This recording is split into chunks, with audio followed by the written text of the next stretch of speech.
Hey there, my name is Jackie Rae, my guest Darrell Bradley, and welcome to something we are calling the early days. Are you an entrepreneur maybe that sat in your basement 20 years ago thinking of things you could do to start a business? Or maybe you want to start a new product line, or maybe you've been in it for 20 years and you want to expand. We're going to start from the early days, and I know you're going to get some wonderful pieces of advice where you're going to go, I'm glad they talked about that. But first, let's get to know you a little bit better, Darrell. Tell us about your business. Yeah, thanks, Jackie. I run a Bradson Promotional Group. We do promotional products, team apparel, corporate apparel. Based out of Edmonton here. Bradson Promotional Group's been in operation for about 9 years. I've actually been in the business for about 17 years. Love what I do. It's something different every day. It's not just the cliche of cups and pens and coffee cups type of thing. It's a little bit of everything. Obviously, websites, stores, corporate apparel programs, merchandise is the big kind of buzzword. So it's fun, something different every day, and there's a big variety of clients that we're dealing with. It's not just small little clients dealing. Yes, there you go, there you go. Cheers. The old soda pop glass. Yeah, so it's fun. There's just a big variety, and I'm not just doing the same thing every day. So I really enjoy it. Are you a born and raised Edmontonian? I am actually just outside of Edmonton, so in Sherwood Park. Kind of live in the bubble is what we call it, and always stayed right in that sort of within 2-3 kilometers of each other. Pretty tight-knit family. My dad was an entrepreneur himself, so I always kind of knew, even being in this industry, that at some point in time I'm going to need to own my own business and be able to build and grow. And here we are, almost that 10-year anniversary for Bradson, and I'm loving every minute. So let's go back to 17 years ago, though, where it began, because those are the early days of your thinking, okay. Was it a promo company you were working for? Or? It was, yeah. So I was a personal banker before. So I did the mortgages, loans, lending, all that type of stuff. And I wanted to continue to work my way up in the bank, because I knew that I had aspirations of being, bigger, better, kind of always continuing to grow. And just an opportunity came up at a time where there was a promo company. There was an individual, and his spouse was going to school at night class with my spouse, and they were on some projects together. So we got to know each other a little bit. And he sort of said, hey, I'm looking to hire a couple of people. I says, well, don't hire 2 people, just hire 1, right? So one thing led to another. We sort of got a conversation, and it was a really good fit. So we just sort of jumped feet first into there. And I mean, early days was, learning the industry, trying to understand all the different codes of pricing, trying to understand who my potential clients will be, and certainly nervous, a little bit of that cold calling you had to do at the time, and start to build and grow. I was lucky that at that time that the previous owner was starting to retire, so I was able to accumulate a little bit of a business and book a business, and then eventually just kind of kept going and going and going. Fort McMurray became a big book for me. I knew there was an opportunity up there, so I started traveling to Fort McMurray once a month type of thing, and building on those types of clients and going up to site. And again, really neat, right? Like I get to go right down into the site of the Suncor oil, and here I am, guys, slugging my bags and backpacks. I'm not an oil worker by any stretch, and kind of going on the bus and into the towns and getting used to it. And that's how I started to build my book of business. It was fun. And that's okay. And you think about that as you're building a company, you have to sit there and think, okay, well, who am I going to target? And that was when you look at Fort McMurray, right? Oh, there's the odd dollar up there, I've heard. There was, and it was obviously at the time too. There became a point in time where dollars didn't really matter to the clients, right? They just needed the product tomorrow or within 3 days. So there was air shipping costs. There was, PO was being written. You'd come into the office and we'd have just a huge, orders already sitting there. All you had to do was fulfill it. I mean, not all you had to do, but I mean, you had to build the relationship in the first place. But there was certainly some return on that time that you put into it, and it was really well. Right. So now when you start Bradson, then why did you start that business? At a certain point in time, working for somebody else, we started in those conversations of what does it look like for me to be a partner. Even from day one, I always knew that I wanted to be partner in the company or be an entrepreneur. So, a little bit of that pushing and what does this look like, and over time, and eventually just came to the realization that, the partnership opportunity wasn't there in that existing company. So I sort of had to take a step back. I had to walk away, to leave a whole bunch of the business on the table, and I had to start fresh. luckily I had quite ingrained relationships that a bunch of the clients were able to seek me out and be able to kind of follow with me. But I also worked really hard at that time to build my new book of business. I let all of the Fort McMurray business go, right? And I just solely focused on what I did here and my networks here, and started to build again and started to grow from here, right? I did then also look at acquisition, right? So there was another couple of companies that were looking at maybe being a partner and looking to get out of it themselves. So that was a way to obtain a little bit more business. And then from there, I started looking at property and I was in the West End, so 45-minute drive from home. And I knew at that point, no, I've got to get closer to home.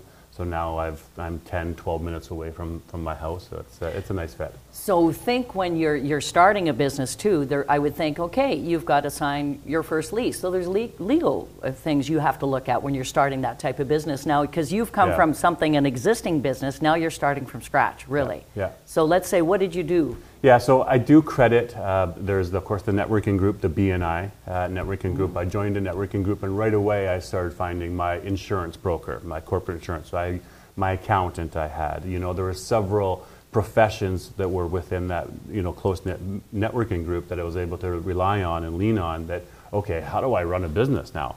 You know, my dad, again, being an entrepreneur, was able to give me a little bit of advice, but from the business professional side of things, that was definitely a benefit. So I did the BNI networking for about 3 years until such time that I sort of felt like my book of business and my look was getting a little bit larger from what I was maybe getting out of the BNI. But at that point in time, I had all the relationships, a lot of people, and all of that legal team in place that I knew that, okay, I'm doing something right here. And that's the challenge as an entrepreneur is you're sort of unsure if I'm allowed to be doing what I'm doing, right? So you have this little bit of insecurity, and I still have those insecurities, but sort of I attribute to that, well, if nobody's coming and telling me that I can't be doing it, then I must be okay to do it, right? It's sort of the way that I roll on sometimes. Until the government's coming and asks for money, then you know. Then we got a problem. You got a problem, but you kind of keep on going and keep going, and 1 foot forward and growing and getting accounts. And hey, now you've got clients, and clients are paying their invoices. You know, you've got GST filing, you're filing that. You know, you've got your employee remittances, all these things that you have to learn and go along, right? But again, it's the whole, if nobody's coming back and saying you're doing it wrong, you must be doing something right, right? So in those early days, was there one where you went, oh, man, I wish I knew that? Yeah, I'm not so sure. I mean, many different times. I don't know one specific, but there were certainly some times, like even just hiring employees and even, you know, employee contracts, you know, the health benefits, the different types of the way to structure them, the way to sign them, you know, what do they need, right? I learned early on, a big lesson actually a few years back, was contentment versus resentment, right? Is trying to find the wins where they are rather than the losses where they aren't, right? And that's the whole focus on the positive versus the negative, right? It's too easy to get caught up into the negative things and start to think that, oh, well, this isn't good, or somebody's complaining about this, somebody's complaining, but they're really not complaining, right? So you have to find the positive in things, right? For example, it was, and again, I'll be honest, it was my employees, right? It was a hard time. They never really ever said thank you to me, right? And I sort of felt like, why? I keep giving and giving and giving and giving, but they never really say thank you back to me. But what I learned was the thank you is by them showing up to work, right? They're coming in every day. That's their thank you.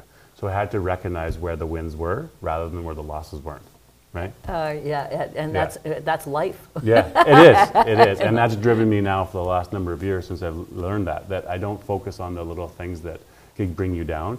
You have to know that there's all the wins out there, and you have to be able to recognize where the win is, right? And it may not be right in front of you. It may not be simply Jackie saying, oh, Darrell, you're doing an amazing job, you're fantastic, you're doing great, right? It's the client asking you for another opportunity or for another product, right? Hey, they're emailing you back. Can I get some shirts now? Can I get some jackets now? Can I get some mugs now?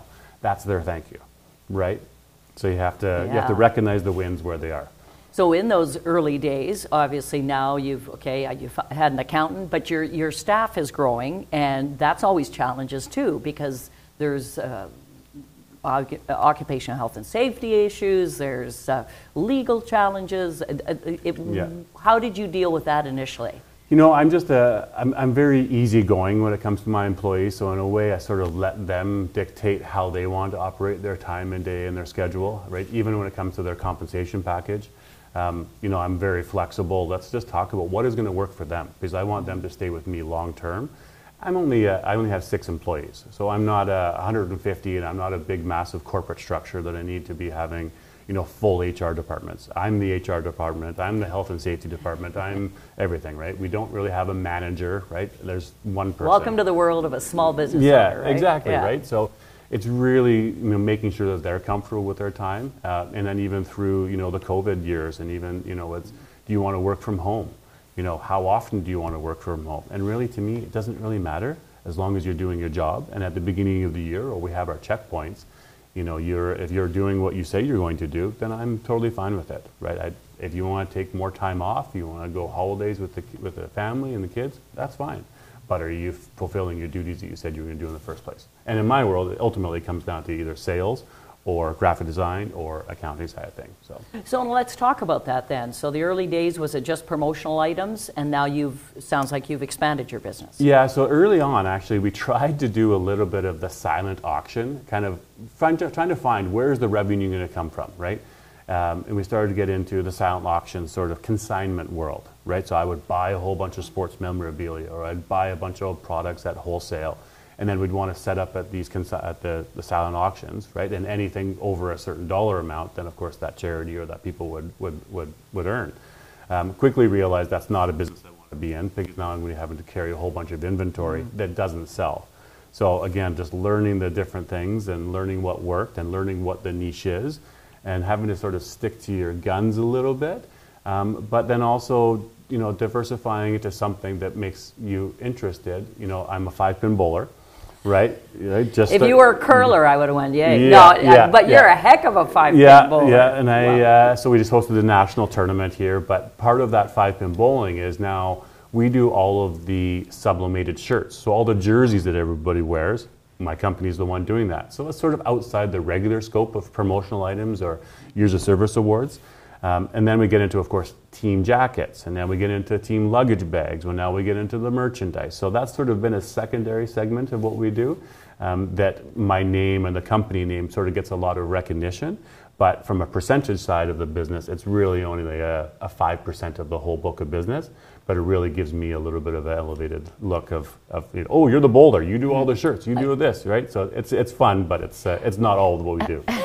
Well, and do you find that as you when you're starting in business like that, your cash flow too? It's all about cash flow, and you talked about not wanting to carry a bunch of stock. That's got to be a little bit on the stressful side. Yeah, cash flow, and that's learning, and working well with your bank, right? Again, being a former banker, I had a bit of an understanding of the personal finances, but then I also worked closely with some of the business banking departments, and they've been, obviously lifesavers, and being able to have, lines of credit. A lot of times too with our suppliers in our world, is that we'll have to either pay them up front. If it's a first-time supplier, we'll have to pay them up front, right? And then we can establish some credit terms. So it's definitely a big challenge in managing cash flow. And then because our clients, for example, they might have been working with us for a year or 2 years already. So I don't really want to ask them for money up front, right? So then I'll have to just use my cash. And sometimes too, these clients are, they run ARs or 60 days, 90 days, sometimes 120, depending who it is. So we're having to carry all of that for a bit. So that's definitely, and still is, an ongoing struggle, right, of having to manage cash flow and having to, big accounts receivable, and having to pay a lot of money up front, and then until we establish the credit terms. But I think we've got it pretty good under control, but it's always the thing, right? Yeah, well, and with the supply issues, did that hurt you at all the last few years? Yes, certainly. And, a couple of clients too, overseas, right? We deal with an overseas factory, so they might ship everything, and that's why I have a big warehouse now, is that so we can store and we can warehouse everything. So for example, I've got 30 pallets of a product right now sitting in my warehouse waiting for the client. I learned 6 years ago when I first struck the deal with a client, is that I didn't make them pay for it right away. So it was, again, learning experience, and you only have to pay for what you use, and I'll hold the rest until you need them again. Well, that's now a year later or 2 years later, they didn't actually use them. So when we struck the second deal, it was a little bit more favorable on my terms, is that no, you're going to pay a little bit more up front. I'll just store them for you now. So I've learned that too, right? You sometimes extend a hand, it doesn't burn you. It built a relationship, and now we're in a good place where I can be a single source vendor and I don't have to go through the whole process, but there's some learning challenges for sure. When you have a small business like Bradson Promotional Group, and do you want to expand more than from your 6 employees that you have now? What is your vision now? Yeah, so that's a good question. Right now, I'm actually in the middle of some negotiations of acquisition, and that's where we have in our industry. There's I don't want to call them that they're aging a little bit, and they're looking at what's the exit. Is it a family member? Is it a competitor? What does it look like? So we're discussing that, right? And I'd love to increase it. The challenge is, people that have been in the industry, they understand the learning curve, they know the products, they have a book of business. So that's the growth plan now is growing by acquisition. Okay. Right. So there's another company that they might have 5 employees that maybe it's time for them to come on board. Right, I've got a big enough warehouse, right? We've expanded, we've got more office space. So yes, absolutely, that's what I'm looking to do. I don't necessarily want to end up being, 30, 40, 50 employees, but a good 10 to 12 to 15 would be a good number. I already feel like myself, we're already within the Edmonton region, a top 5 promotional product supplier, distributor.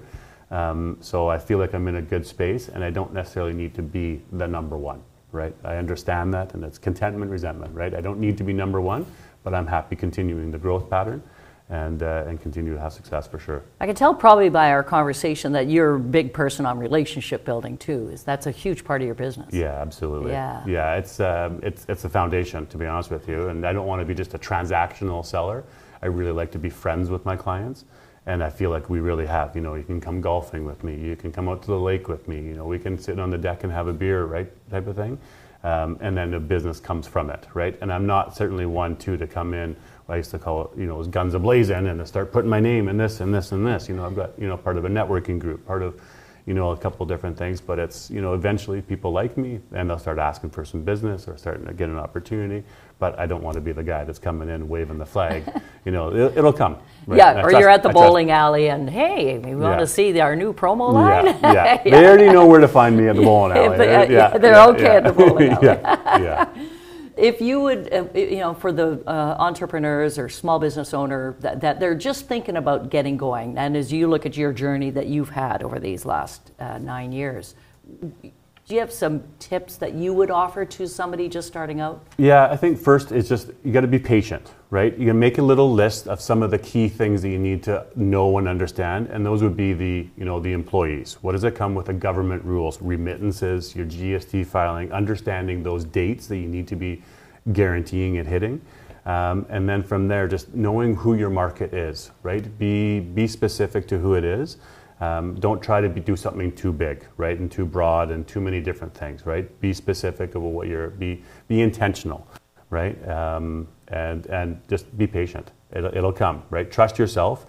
Great advice from somebody was what's the worst that's going to happen? I met with somebody before I started my company, a really good friend, trusting, again, dinner club friend, and hey, I'm looking at leaving my company. I'm looking at starting my own. And type of thing, and he says to me, well, what's the worst can happen? Well, in a year, I guess the worst could happen is I have no clients and I'm bankrupt, or the government's coming after me. And he says, that's never going to happen. He says, I know you well enough, trust yourself. The worst thing that's going to happen in his mind was that we're sitting here a year from now having the exact same conversation, right? And that was the moment that I needed, is, you know what, you're right. And if I have somebody like this that is as successful as he has given me those advice, you're not going to fail. The failure will be you not trying it and not doing it and not continuing to push, because then you'll know. But get your ducks in a row, right? Write a few little list things of some of the key things that you need to know from a government standpoint, from a payroll standpoint, right? So you're ready to go, and then just start going. Yeah, because I think for you, with the business now 9 years later, you must be really proud of what you've accomplished. And I love that you're already looking to the future.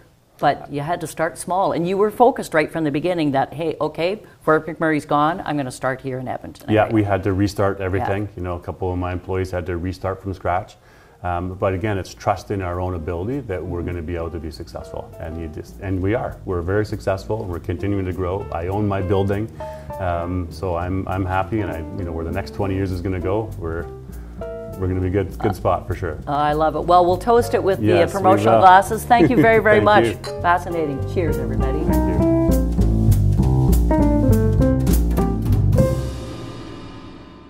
This series is proudly produced by the team at Road 55.